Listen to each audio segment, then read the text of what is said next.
Hello guys, this is Kunal. Welcome back to my channel code with Kunal 404। So guys, इस video में आज हम देखने जा रहे हैं कि पाइथन डेटा टाइप्स क्या होते हैं। आई थिंक आपने पाइथन डेटा टाइप्स पढ़े होंगे और इससे प्रीवियस वीडियो में हमने देखा था किस तरह से आप वेरिएबल्स को लिख सकते हो। पाइथन बेसिक्स पाइथन कॉन्सेप्ट सीखे थे वेरिएबल्स के बारे में। तो आज हम डेटा टाइप्स पढ़ेंगे। तो डेटा टाइप्स क्या होते हैं, सबसे पहले ये हमें समझना है कि डेटा टाइप्स क्यों यूज़ होते हैं। लेकिन पाइथन में जो डेटा टाइप्स है वहाँ पे भी कुछ एक कंडीशंस हैं, कुछ उसके रूल्स हैं, क्योंकि पाइथन एक डायनेमिक है, नेचर डायनेमिक नेचर है। और जहाँ आप जानते हो कि जावा हमारा स्टैटिक है। तो सिंपली सबसे पहले डेटा टाइप्स के बारे में पढ़ते हैं। डेटा टाइप्स क्या होता है कि जब आप वेरिएबल्स में कोई डेटा स्टोर करते हो तो वहाँ हमें डेटा टाइप्स की ज़रूरत पड़ती है। हमें ये बताना पड़ता है कि कौन से डेटा का फॉर्मेट हमें चाहिए। जैसे कि आप जब जावा यूज़ करते थे तो कुछ इस तरह से आप वेरिएबल डिक्लेयर करते थे और यहाँ इंटीजर वैल्यू देते थे। अगर आप जावा करते थे तो फ्लोट देते थे और कुछ इस तरह से फ्लोट वैल्यू देते थे, क्योंकि यहाँ हमें डेटा टाइप देना पड़ता था। लेकिन जब आप पाइथन में जाओगे वो डायनेमिक है, वो ऑटोमेटिकली डिटेक्ट कर लेता है कि क्या आप जैसे ही आप किसी वेरिएबल में वैल्यू डालते हो कुछ इस तरह से, वो ऑटोमेटिकली डिटेक्ट कर लेता है कि ये स्ट्रिंग है, क्योंकि वो यही यही नेचर है पाइथन का कि वो डायनेमिक है। ठीक है, यही हमारा डेटा टाइप होता है, easily automatically data type detect कर लेता है। यही पाइथन का एक अच्छा नेचर है और इसलिए इसे इजी कोड माना जाता है। और जैसे कि हम आगे बढ़े कि जो पाइथन है उसके बहुत सारे डेटा टाइप्स होते हैं। जैसे कि आप ये जान लो कि ये स्ट्रिंग होता है, तो ऐसे ही बहुत सारे डेटा टाइप्स होते हैं। जैसे ही वैल्यू एंटर होती है वेरिएबल्स के अंदर, वैसे ही ऑटोमेटिकली वो डिटेक्ट कर लेता है कि आपके कौन से डेटा फॉर्मेट स्टोर हुई है वेरिएबल में। तो सबसे पहले हम समझते हैं, जैसे कि आप जानते हो टेक्स्ट फॉर्मेट में एसटीआर बोलते हैं, जिसे हम स्ट्रिंग बोलते हैं, कलेक्शंस ऑफ कैरेक्टर। अगर हम चले हमारी आइडियली पे, आइडियली ओपन कर लेते हैं गाइस, ताकि आपको इजीली हम समझा पाए कि हम कहना क्या चाह रहे हैं। तो सबसे पहले हम डेस्कटॉप वाले उस पर आते हैं और हमारी जो पुरानी फाइल है उसे ही ओपन कर लेते हैं। अभी हमें सिर्फ समझना है। तो जैसा आप जानते हो कि जो हमारा जो स्ट्रिंग है उसे हम कुछ इस तरह से स्टोर करते हैं डबल कोट्स के अंदर। ठीक है, डबल कोट्स के अंदर या ले लो सिंगल कोट्स के अंदर ले लो। ठीक है, या मल्टीपल कोट्स। ये आने वाली वीडियो में हम स्ट्रिंग को एक बेसिक एक डिटेल्स में पढ़ेंगे। ठीक है, लेकिन आप इसी से समझ लो कि जब आप इसका, मैं फॉन्ट साइज बड़ा कर लेता हूँ ताकि आपको इजीली दिखे। तो कॉन्फ़िग आइडियली पे जाता हूँ सबसे पहले और इसका फॉन्ट साइज थोड़ा सा इंक्रीज कर लेता हूँ, 16। अप्लाई।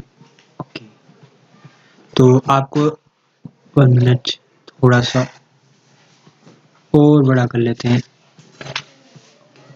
नाउ ये हमारा स्ट्रिंग है। जैसे कि आप जानते हो स्ट्रिंग को हम कुछ इस तरह से लिखते हैं। अगर हम जाए कि ये तो हमारा टेक्स्ट टाइप डेटा टाइप हो गया। अगर हम जाए इंटीजर में, तो इंटीजर न्यूमेरिक में आता है। तो हमारा इंटीजर अगर हमें यूज़ करना तो सिंपली आप कुछ इस तरह से वैल्यू स्टोर करते हो।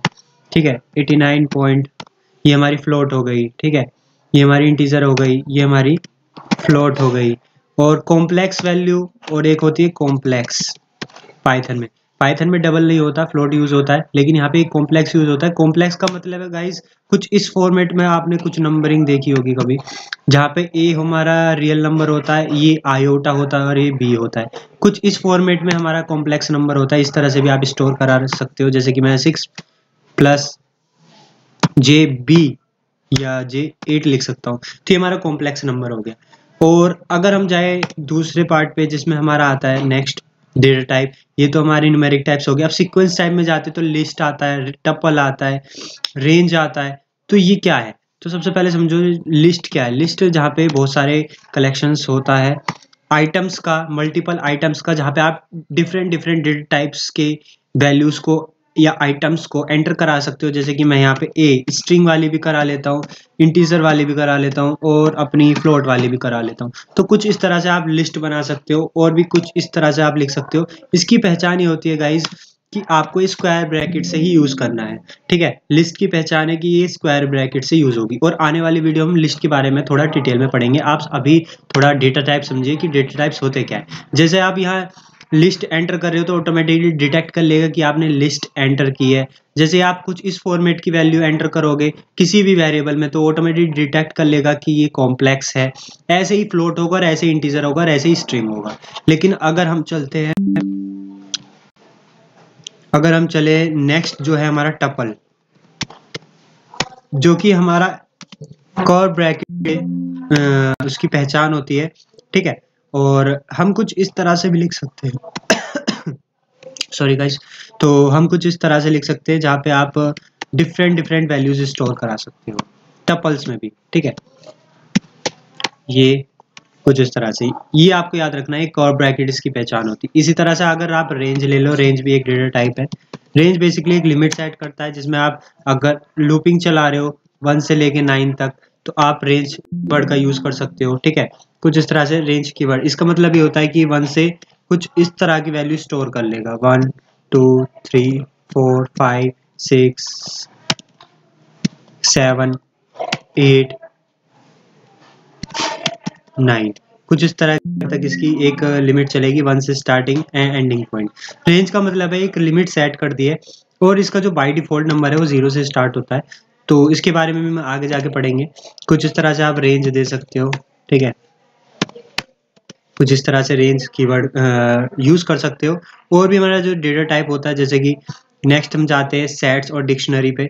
सेट्स और डिक्शनरी बेसिकली आप समझ गए होंगे सेट्स क्या होते हैं। सेट्स हमारा कुछ जिसमें हम डुप्लीकेट्स वैल्यू स्टोर नहीं करा पाते। Sets basically sequence of items होते हैं। लाइक सेट्स का मतलब है, जैसे कि आपने सेट्स पढ़े होंगे, ये इससे बिलोंग होता है, कर्ली ब्रेसेस है। और जो हमारा डिक्शनरी है उसमें की वैल्यूज आते हैं। तो इसे एक बार हम ट्राई करके देखते हैं, रन करके देखते हैं। सबसे पहले हम यहाँ पे स्ट्रिंग वैल्यू लेते हैं, स्ट्रिंग वैल्यू लेते हैं हेलो, ठीक है। वाई में लेते हैं हम फ्लोट वैल्यू, हमने फ्लोट पढ़ लिया है। जेड में लेते हैं हम अपना कॉम्प्लेक्स नंबर, या यहाँ सबसे पहले हम स्ट्रिंग इंटीजर लेते हैं, 1 मिनट। यहाँ हम ले लेते हैं इंटीजर और यहाँ ले लेते हैं फ्लोट, ठीक है। और भी एक न्यू वेरिएबल बनाते हैं जिसमें हम कॉम्प्लेक्स लेते हैं, तो हम लिख लेते हैं 6 + i 8, ठीक है। कुछ इस तरह से भी आप कॉम्प्लेक्स नंबर लिख लो। और जो हमारा आता है, जो नेक्स्ट आता है वो आता है लिस्ट। तो लिस्ट को कुछ इस तरह से भी लिख सकते हैं, ठीक है। आप डिफरेंट डेटा टाइप्स फॉर्मेट्स यहाँ पे स्टोर करा सकते हो, ठीक है, कोई दिक्कत नहीं है। आई नाम का एक वेरिएबल बनाते हैं जिसमें हम टपल्स भी यूज कर लेते हैं, सेम टपल्स के ही यही हम डाल देंगे, ठीक है। इसी तरह से आप सेट्स यूज कर सकते हो, कोई रह तो नहीं गया, देखते हैं। टपल रेंज, या रेंज रह गया तो हम रेंज का भी ले लेते हैं, रेंज को भी हम ले लेते हैं कुछ इस तरह से 6, जो बाय डिफॉल्ट 0 से स्टार्ट होगा, ठीक है। इसी तरह से हम देख लेते हैं अपना सेट्स का। तो सेट्स का जो हमारी पहचान होती है कर्ली ब्रेसेस से होती है। आप यहाँ पे इजीली स्टोर करा सकते हो ABC, ठीक है। ये सेट्स की पहचान होती है। और जो हमारा आता है नेक्स्ट, वो आता है हमारा डिक्शनरी। डिक्शनरी में आप सिंपली की वैल्यूज एंटर कराते हो। कीज का मतलब है कुछ इस तरह से, जैसे मैं नेम लिख लेता हूँ और मेरा नाम है कुणाल, तो यहाँ पे कोलन लगा के आपको, ये होती है हमारी कीज और ये होती है value. Without keys value dictionary नहीं होता। अगर आप ये हटा दोगे तो सेट्स बन जाएगा सिंपली। इसी तरह से आप रोल नंबर एक सेट्स बनाओगे, ठीक है। सेट्स नहीं बनाना है, सॉरी, डिक्शनरी बनाना है, क्योंकि यहाँ पे की वैल्यूज, जहाँ भी की वैल्यूज आपको दिखे वो डिक्शनरी है, ये इसकी पहचान होती है। सेम यही कर्ली ब्रेसेस सेट्स में भी यूज हुआ है, लेकिन यहाँ पे इसकी वैल्यूज पेयर नहीं है, सिंपली आपको एक आइटम से स्टोर कराए, ठीक है।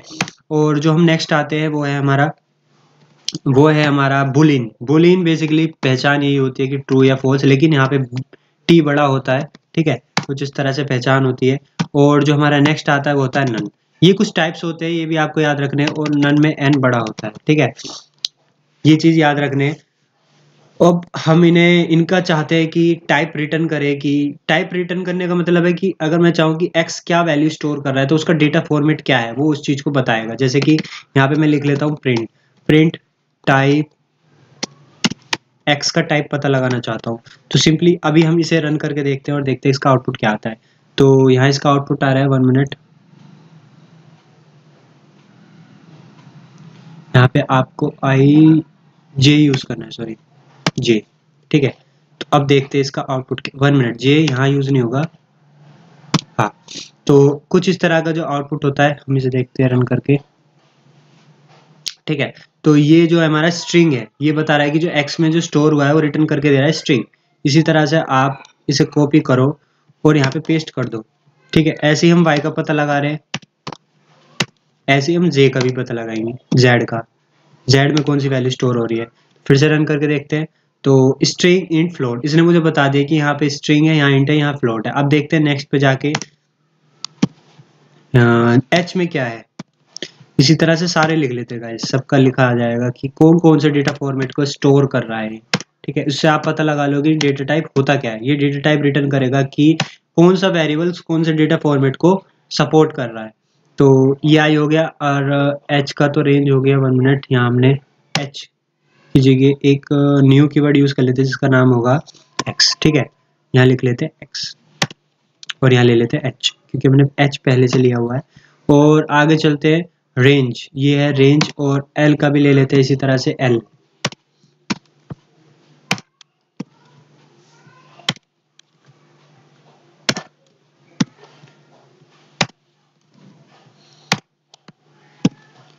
अब यहाँ अब इसे रन करके देखते हैं कौन कौन से डेटा टाइप्स को। अभी टोटल डेटा टाइप्स है हमारे 1 2 3 4 5 6 7 8 9 10 11 डेटा टाइप्स हो गए। बुलियन हो गया, लिस्ट हो गया, सेट्स हो गए, डिक्शनरी हो गया। अब इसे रन करके देखते हैं। तो रन करके देखते हैं आउटपुट क्या आता है। तो आप देखो, पहला आ रहा है कॉम्प्लेक्स, ठीक है, फिर आ रहा है इंट।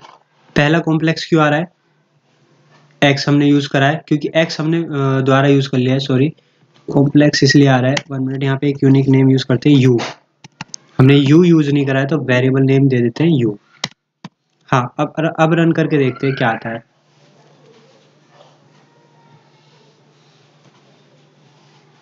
तो आप देखो, पहला आ रहा है स्ट्रिंग, फिर आ रहा है इंट, फिर आ रहा है फ्लोट, फिर आ रहा है कॉम्प्लेक्स, फिर आ रहा है टपल, फिर आ रहा है रेंज, फिर आ रहा है सेट, फिर आ रहा है डिक्शनरी, फिर आ रहा है बुलियन, फिर आ रहा है नल टाइप। ये सारे डेटा टाइप शो कर रहा है। सारे डेटा टाइप फॉर्मेट जो हमने यूज करे, हमने लिस्ट यूज करी है, लेकिन उसे कॉल नहीं किया है। तो एक और हमारा रह गया है, प्रिंट टाइप लिस्ट का वेरिएबल है के।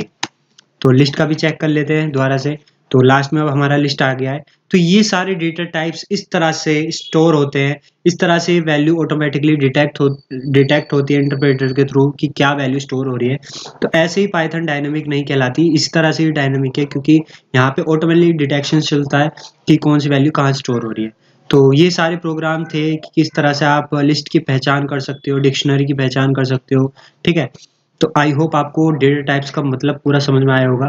अगर आप आने वाली वीडियो देखोगे कि इस पे जो आएगी ना वीडियो, वो रिलेटेड होगी लिस्ट पे।